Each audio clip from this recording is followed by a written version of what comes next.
especialmente los cristianos, para todos los católicos, porque hoy celebramos el Día de la Virgen. Daniel Omar Acevedo es el nombre de quien bajo la sotana blanca ocultaba sus perversidades.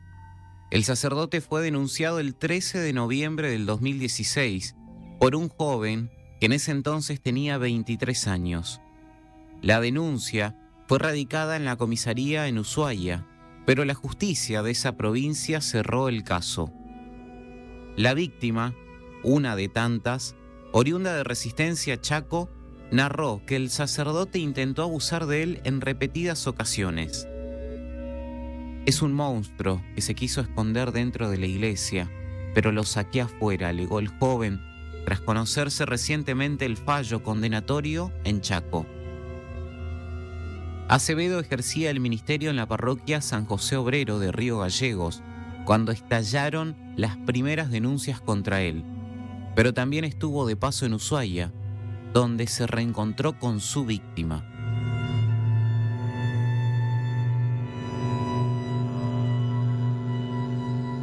Dios recibe a todos y cada uno de su juventud, de su edad, expresa, ¿no es cierto?, este amor hacia la Virgen y este amor hacia Dios. En el plano de la justicia canónica, Acevedo fue expulsado de la iglesia en un proceso que fue convalidado por el Papa Francisco en Roma.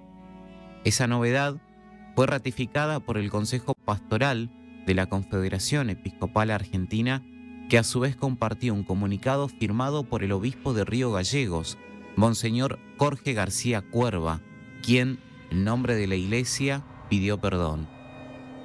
Por su parte, los hechos penales que fueron juzgados por la justicia del Chaco se remiten a tiempos en que Acevedo era seminarista, a punto de convertirse en diácono y vivía en el sur del país. En unas vacaciones, en Resistencia, Chaco, habría cometido el abuso contra un menor dentro del ámbito familiar, y en el hecho también hubo otros menores involucrados que jamás se animaron a denunciar. En el nombre del Padre, del Hijo, del Espíritu Santo. Amén. Bueno, qué difícil es hablar de este tipo de hechos, porque hay numerosos casos y se conocen muchos casos y se pone muchas veces en tela de juicio lo que denuncian las víctimas, porque la Iglesia Católica obviamente mueve la fe de la gente y esa fe hace que muchas veces las víctimas no se animen a denunciar o no les crean lo que denuncian. Afortunadamente en este caso se llegó a buen puerto porque este sacerdote fue condenado, y si bien fue condenado a 3 años de prisión en suspenso, es decir, no va a ir detenido, que es algo cuestionable, por cierto, hay que celebrar que hay un fallo condenatorio y hay que celebrar que la Iglesia Católica, en la cabeza del Papa Francisco, decidió expulsar y condenar este hecho. Lo voy a saludar a Leonardo, es una de las personas que se animó a denunciar en la faz canónica a este ex sacerdote, ¿no? Que abusó sexualmente de menores de edad. Leonardo, muy buenos días. Guillermo Arrieta de Informativo Federal de Chaco te saluda. ¿Cómo estás? Hola, muy buenos días y bueno, a todos los que están ahí presentes. Gracias por tu tiempo antes que nada y por tener el valor de hablar de este hecho que seguramente es muy difícil para vos, ¿no? Tratarlo. Sí, primeramente gracias a ustedes por hablar de esto, por visibilizar, por comunicar. Así que nada, agradecerles primero a ustedes.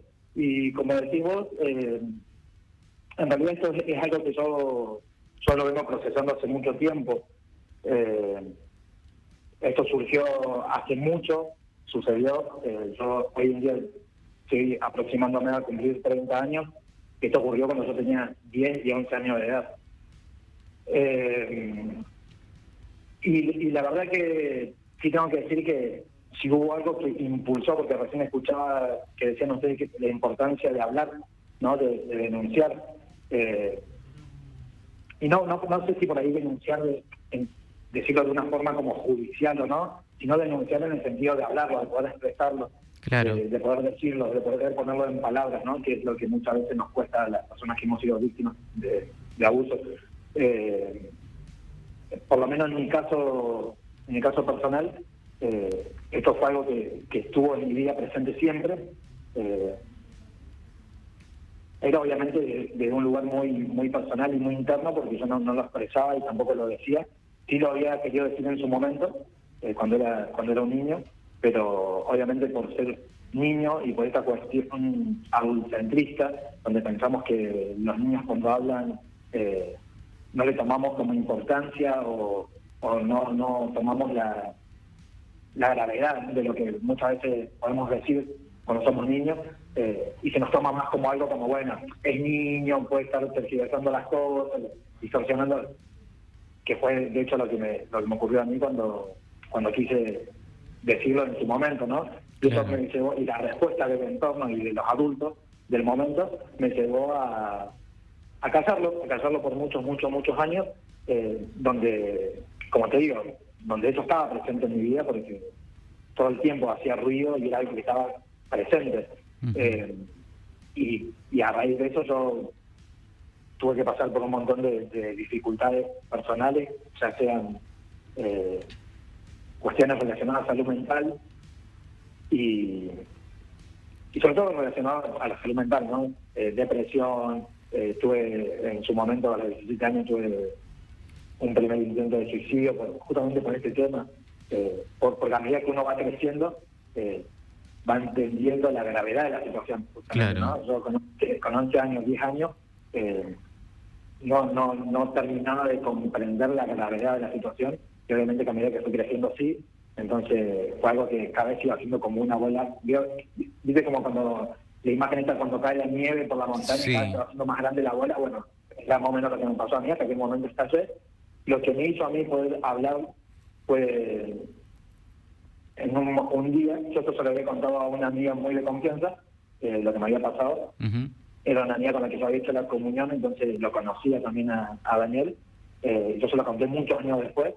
Y un día esa misma amiga me habla y me dice, che, Leo, me dice, este es Daniel Acevedo, y me manda un artículo de una nota donde salía la denuncia judicial por parte de Ángel, ¿no? Sí. Cuando yo vi esa denuncia fue como algo muy fuerte para mí, me impactó mucho.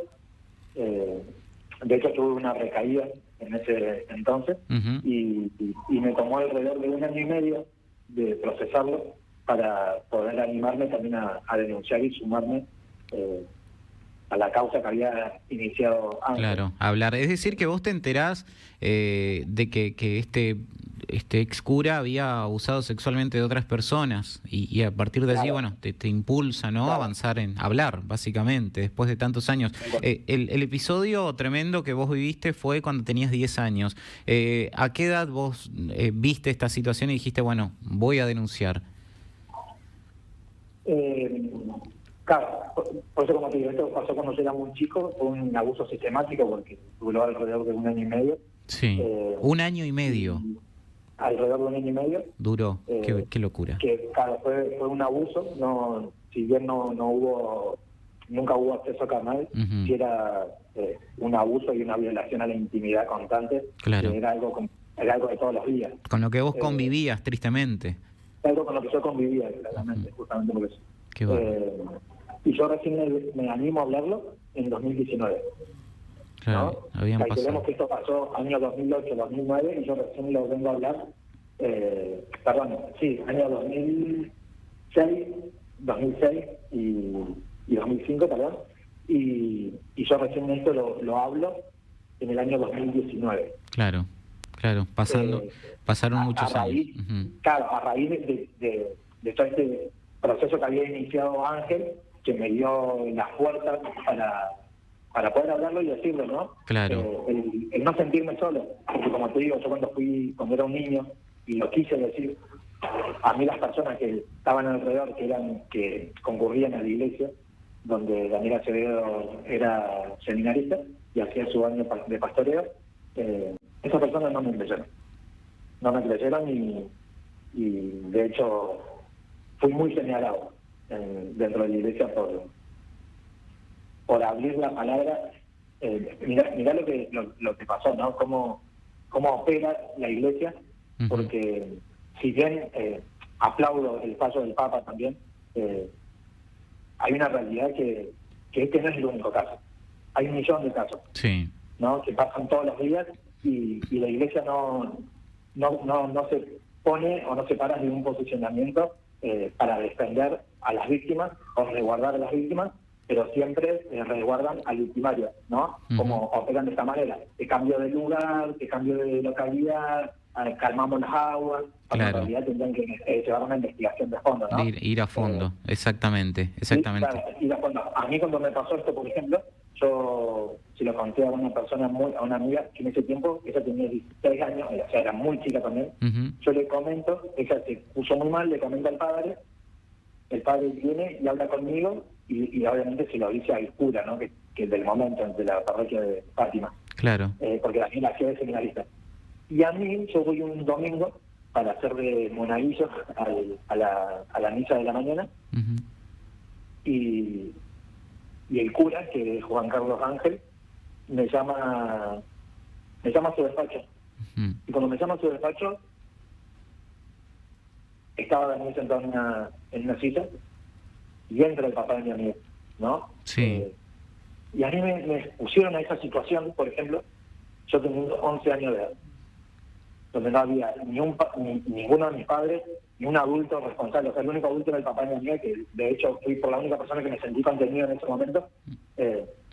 Pero aún así, digo, nadie tampoco accionó de manera legal o ir a mi casa y decirle a mis viejos, a mis papás, a mi mamá, que está pasando esta situación. Digo, mis viejos se enteraron muchos años después porque yo nunca se los dije tampoco. Entonces hay que rever y repensarse en un montón de formas, ¿no? Justamente por eso, porque si bien aplaudo que hayan dado 3, o sea, que lo hayan condenado, que lo hayan encontrado culpable, también es real que la condena no es nada en realidad. Sí, ¿no? A mí me interesa saber, por ejemplo, no me sirve de nada que él cumpla 3 años o que lo condenen a 3 años, pero ¿cuál es la solución que le damos a esto, no? O a este tipo de situaciones. Claro. Él va a cumplir algún tratamiento, tiene que hacer un tratamiento con psicólogos, con algún cuerpo de profesionales, ¿no? Con un equipo de profesionales, para trabajar esto, porque digo, ¿de qué me sirve a mí que él esté 3 años detenido o no? Digo, pero digo, si va a seguir cometiendo lo mismo... Claro, evitar que haya más víctimas, ¿no? De alguna forma, ¿no? Y bueno, es una persona enferma. ¿En qué lugar trabajamos, no? Eso es lo que a mí más me preocupa en sí. Claro. Mirá, ayer una persona me dice, ojalá pensando que iba a ir a la cárcel, me dice, ojalá que sufra en la cárcel todo lo que les hizo sufrir a ustedes. Y yo digo, yo por lo menos no quiero eso. Yo del 2019 ahora, del día que pude hablar ahora, yo he podido sanar y transitar mucho esto. Y creo que hasta lo he llegado a perdonar. Y mira que yo hoy no estoy ni relacionado con la iglesia y no pasa por ahí. Pero sí creo que lo perdoné, pero por una cuestión de que yo quiero vivir tranquilo, yo quiero vivir en paz. Y si yo pensara que a alguien tiene que pasar lo mismo que me pasó a mí, digo, estaría muy cerca de ser como él, ¿no? O pensar como él. Entonces, claramente que eso no lo quiero para nadie. Sí, lo que quiero es que se trabaje a fondo, que se trabaje con especialistas, que de alguna manera él también esté contenido por profesionales para trabajar esta situación. Yo no soy especialista, pero para mí estas personas tienen como una patología porque operan y cumplen como ciertos patrones.